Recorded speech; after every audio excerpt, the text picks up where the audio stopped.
Assalamualaikum warahmatullahi wabarakatuh. Perkenalkan, nama saya Dio Kriswanto. Saya dari IAIN Kediri, jurusan Hadis Matematika. Nah, di sini saya akan membahas dua topik, yaitu yang pertama tentang perkembangan biologis dan perkembangan kognitif. Langsung saja yang pertama ke perkembangan biologis. Masa remaja adalah masa peralihan dari masa kanak-kanak menuju ke kedewasaan yang meliputi perkembangan biologi, kognitif, dan sosial emosional. Benang-benang aspek perkembangan tersebut terjalin dalam kehidupan remaja. Nah, yang pertama ini ada potret remaja. Di sini saya menyajikan dua potret remaja dari dua anak yang berbeda namun berusia 14 tahun. Yang pertama dari Jim. Aku pendek, ayahku setinggi 180 cm, sedangkan aku cuma 124 cm. Umurku sudah 14 tahun. Aku masih terlihat seperti anak kecil dan sering diejek, terutama oleh teman-temanku yang cowok. Aku selalu jadi pilihan terakhir untuk main basket karena terlalu pendek. Gadis-gadis pun tidak kelihatan tertarik padaku karena mereka kebanyakan lebih tinggi daripada aku. Jim, 14 tahun. Terus untuk yang kedua dari An, 14 tahun juga. Aku tidak tahan melihat penampilanku. Jerawat memenuhi wajahku, rambutku suram dan kaku seperti jerami. Tidak pernah rapi, hidung terlalu besar, bibirku terlalu kecil, kakiku terlalu pendek, ada 4 kutil di tangan kiriku dan orang-orang menjadi jijik karenanya. Badanku adalah bencana. An, 14 tahun. Nah, dari sini cetusan hati di tengah perubahan pubertas yang sedang mereka alami membuktikan bahwa adanya gejolak dalam tubuh setelah masa pertumbuhan yang tenang dan ajak di masa kanak-kanak, tengah dan akhir. Perubahan di masa pubertas membingungkan para remaja. Meskipun gejala perubahan tersebut memunculkan perasaan bingung, berbagai pertanyaan, ketakutan akan kecemasan, kebanyakan di antara kita berhasil melaluinya.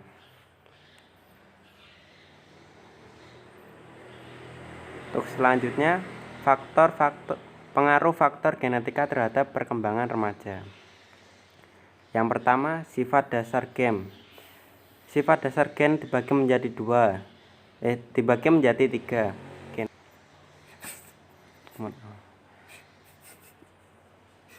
Nah, untuk sifat dasar yang pertama itu genotip. Genotip itu adalah warisan genetik seseorang, material genetik aktual yang sebenarnya ada. Namun demikian tidak semua material genetik tersebut jelas tampak pada ciri-ciri yang tampil atau dapat diukur pada diri kita. Terus untuk yang selanjutnya, yang fenotip. Fenotip adalah bagaimana genotip seseorang tampil dalam ciri-ciri yang dapat diamati atau diukur. Fenotip meliputi ciri fisik seperti tinggi dan berat badan, warna mata, warna pigmen kulit, dan lain-lain. Terus untuk yang ketiga,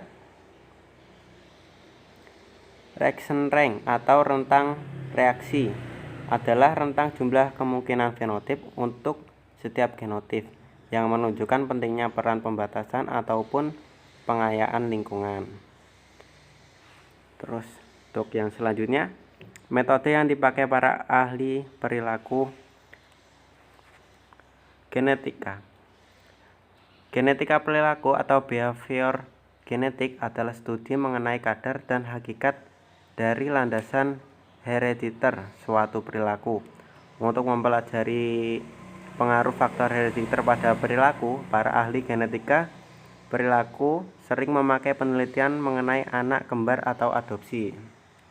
Untuk yang ketiga, temperamen. Temperamen adalah gaya perilaku dan cara berespon yang khas yang ditampilkan oleh seseorang. Alexander Chis dan Stella Thomas pada tahun 1977, Thomas dan Chis mengemukakan bahwa ada 3 kelompok temperamen, yaitu yang pertama, anak Anak bertemperamen mudah biasanya memiliki suasana hati positif, mudah mengikuti aturan atau kegiatan keseharian umum, dan mudah menyesuaikan diri terhadap pengalaman baru. Terus untuk yang kedua, anak bertemperamen sulit, cenderung bereaksi negatif dan banyak mengeluh atau rewel. Kegiatan rutin kesehariannya tidak teratur dan lambat menyesuaikan diri dengan pengalaman baru. Yang ketiga, anak bertemperamen lambat menghangat, menunjukkan tingkat kegiatan yang rendah, agak bereaksi negatif, menyesuaikan diri agak lambat, dan suasana hatinya dalam intensitas yang rendah. Untuk selanjutnya, interaksi faktor bawaan lingkungan dan perkembangan. Para ahli genetika perilaku percaya bahwa faktor bawaan dan lingkungan interaksi dengan 3 cara pasif, evokatif, dan aktif. Yang pertama, interaksi genotif pasif dengan lingkungan terjadi saat orang tua tidak memiliki hubungan genetis dengan anak, memberikan lingkungan pengasuh pada anak. Misalnya, orang tua memiliki genetik cerdas dan cakap membaca. Karena mereka cakap membaca dan menikmati kegiatan membaca, mereka menyediakan buku bacaan bagi anak mereka, sehingga anak mereka juga akan lebih cenderung menjadi anak yang cakap membaca dan menikmati kegiatan membaca. Terus untuk yang kedua, interaksi genotip evokatif dengan lingkungan terjadi karena genotip anak akan menimbulkan jenis lingkungan fisik dan sosial tertentu. Misalnya, anak yang aktif dan suka tersenyum akan lebih banyak mendapatkan perangsangan sosial ketimbang anak yang pasif dan pendiam. Ketiga, interaksi genotip aktif dengan lingkungan terjadi saat anak dan remaja menjelajahi lingkungan yang mereka pandang menarik dan menantang. Pemilihan ini berkaitan dengan genotip tertentu yang mereka miliki.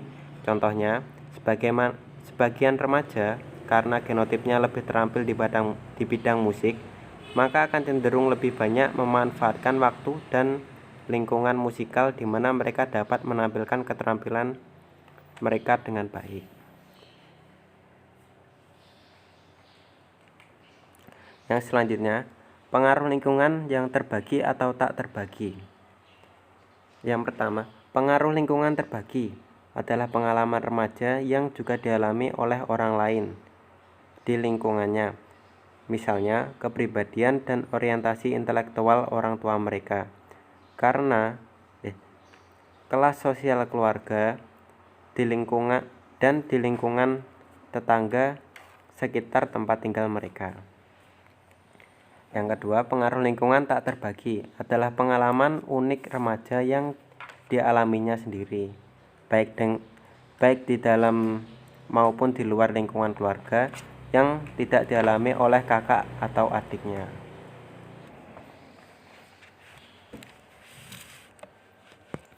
Jadi kesimpulannya, ringkasan baik gen maupun lingkungan diperlukan bagi remaja meski hanya sekedar ada di dunia. Faktor bawaan dan lingkungan bekerja sama untuk menghasilkan kecerdasan, temperamen, tinggi badan, berat badan, dan lain-lain. Tanpa gen tidak akan ada remaja, tanpa lingkungan tidak akan ada remaja.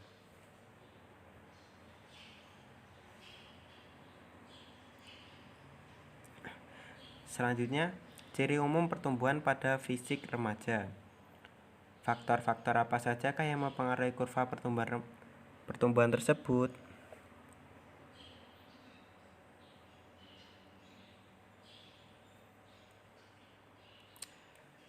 Di sini ada 2 faktor yang mempengaruhi pertumbuhan tersebut. Yang pertama, 4 kurva tumbuh kembang. 4 kurva tumbuh kembang pertumbuhan fisik umum, organ reproduksi, otak, dan kepala serta kelenjar limfosit.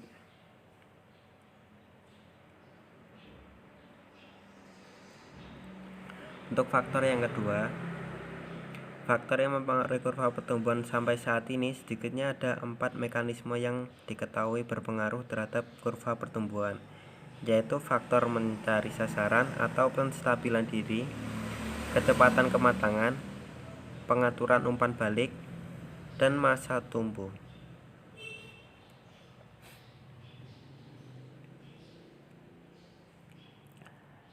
Yang selanjutnya, pubertas. Batasan dan determinan pubertas. Apakah pubertas itu?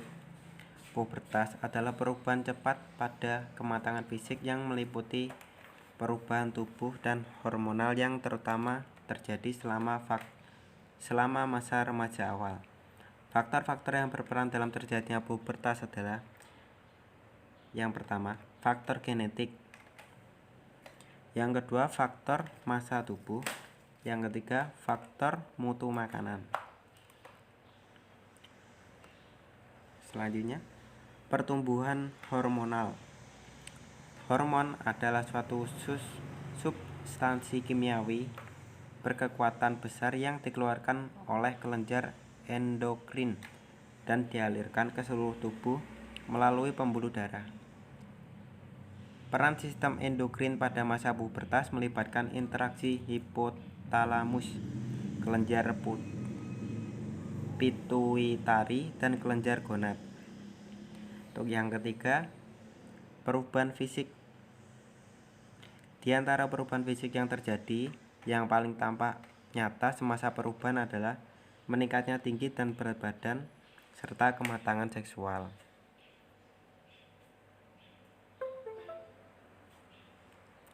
Kesimpulan, dikatakan bahwa masa remaja berawal pada biologi dan berakhir pada budaya. Memang, perubahan biologis di masa awal remaja tampak dramatik dan akrab bagi kita semua. Meskipun sejumlah pakar perkembangan yakin bahwa hal ini terlalu banyak diperhatikan, sehingga proses kognitif dan sosial emosional terabaikan. Pubertas membawa perubahan meluas pada tubuh kita dan mengubah cara berpikir kita mengenai diri kita sendiri, serta bagaimana cara orang lain berinteraksi dengan kita. Nah, sekarang kita masuk pada materi yang kedua, yaitu perkembangan kognitif, yang ada pada yang dikemukakan oleh dua tokoh. Yang pertama adalah teori pembahasan tentang pandangan Piaget terhadap perkembangan kognitif. Piaget mengskemakan perkembangan kognitif manusia sebagai berikut.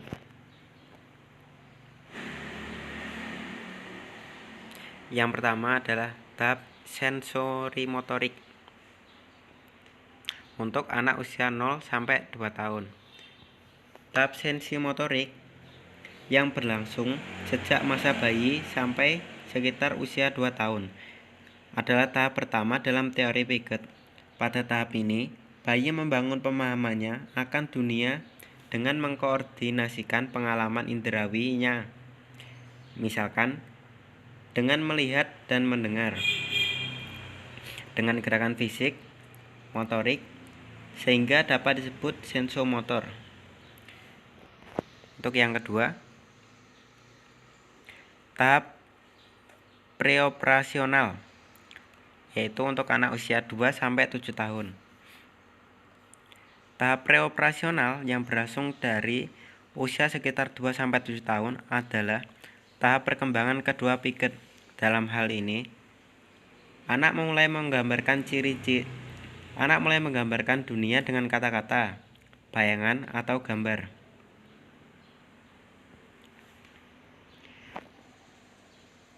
Untuk yang ketiga, tahap operasi konkret, yaitu tahap untuk anak usia 7 sampai 11 tahun. Pada tahap operasi konkret ini memiliki proses-proses penting dalam tahapan ini, yaitu yang pertama, pengurutan. adalah kemampuan untuk mengurutkan objek menurut ukuran, bentuk objek, atau ciri lainnya. Contohnya, bila diberi benda berbeda ukuran, mereka dapat mengurutkan dari benda yang paling besar ke benda yang terkecil. Untuk yang kedua, classification atau klasifikasi adalah kemampuan untuk memberikan nama dan mengidentifikasi serangkaian benda menurut tampilannya, ukurannya, atau karakteristik lainnya, termasuk gagasan bahwa serangkaian benda-benda dapat menyertakan benda lainnya ke dalam rangkaian tersebut. Yang ketiga, decentering adalah kemampuan anak untuk mempertimbangkan beberapa aspek dari suatu permasalahan untuk bisa memecahkannya. Sebagai contoh, anak tidak akan lagi menganggap cangkir lebar tapi pendek lebih sedikit isinya dibandingkan cangkir kecil yang tinggi. Terus untuk selanjutnya,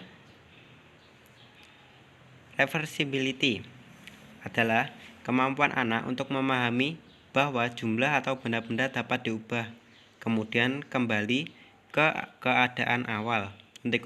Untuk itu, anak dapat dengan cepat menentukan bahwa 4 tambah 4 sama dengan 8, dan jika 8 dikurangi 4 akan sama dengan 4, yaitu jumlah yang sebelumnya. Selanjutnya, konservasi adalah kemampuan memahami kuantitas, panjang, atau jumlah benda-benda adalah tidak berhubungan dengan pengaturan atau tampilan dari objek atau benda-benda tersebut. Sebagai contoh, bila anak diberi cangkir yang seukuran dengan isinya sama banyak, mereka akan tahu bila air dituang ke gelas lain yang ukurannya berbeda, air di gelas itu akan tetap sama banyak dengan isi cangkir lainnya. Yang terakhir adalah penghilangan sifat egosentrisme. Selanjutnya, tahap operasional formal, yaitu yang berada pada usia 11-15 tahun. Ditinjau dari perspektif teori kognitif Piaget, maka pemikiran masa remaja telah mencapai tahap pemikirannya operasional formal, yakni suatu tahapan perkembangan kognitif yang dimulai kira-kira 11 atau 12 tahun dan terus berlanjut sampai remaja mencapai masa tenang atau dewasa. Pada tahap ini, anak sudah berpikir abstrak dan hipotesis, mampu memikirkan sesuatu yang akan atau mungkin terjadi, sesuatu yang abstrak,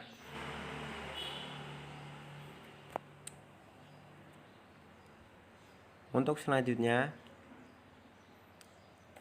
adalah pandangan Burner tentang perkembangan kognitif. Ia menjabarkan 6 konsep pokok dalam perkembangan kognitif, yaitu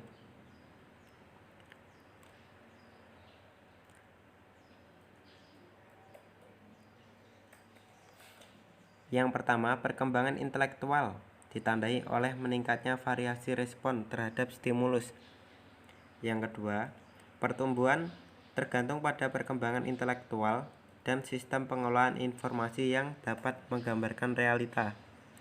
Yang ketiga, perkembangan intelektual memerlukan peningkatan kecakapan untuk mengatakan pada dirinya sendiri dan orang lain melalui kata-kata atau simbol. Yang keempat, interaksi antara guru dengan siswa sangat penting bagi perkembangan kognitif. Yang kelima, bahasa menjadi kunci perkembangan kognitif. Yang enam, atau yang terakhir, pertumbuhan kognitif ditandai oleh semakin meningkatnya kemampuan menyelesaikan berbagai alternatif secara simultan.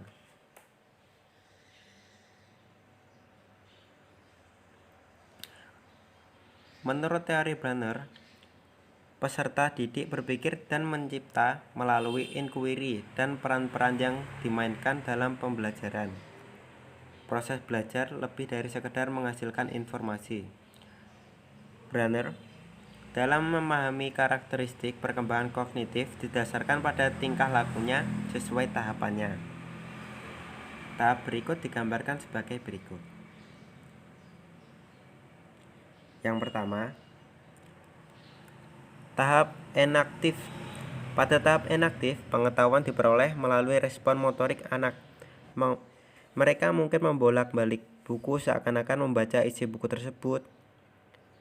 Anak mulai memahami nama-nama benda dari percakapan orang-orang di sekitarnya atau mengamati gambar-gambar benda di dalam buku. Yang kedua, tahap isotonik. Pada tahap isotonik, pengetahuan lebih banyak berasal dari gambaran imajinatif. Anak membawa informasi yang didapatkan melalui imajiner. Karakteristik tunggal pada objek yang diamati dijadikan sebagai pegangan, dan pada akhirnya anak mengembangkan memori visual. Misalnya, anak-anak melihat gambar orang. Berdasarkan pengamatannya, orang memiliki bagian tubuh. Informasi ini dibawa ke alam imajinasinya, sehingga dia dapat memiliki gambaran visual bahwa orang terdiri dari berbagai bagian tubuh. Untuk yang ketiga, tahap simbolik. Pada tahap ini, pengetahuan lebih banyak berasal dari kata-kata yang berubah-ubah, simbol matematika, dan simbol sistem. Remaja mampu menyusun gagasan secara padat. Pada tahap ini, anak sudah memahami simbol, sehingga mereka sudah dapat memaknai sebuah simbol. Brunner menyatakan anak-anak akan belajar dengan baik jika pembelajaran yang dilakukan bermakna dan relevan dengan hidup anak.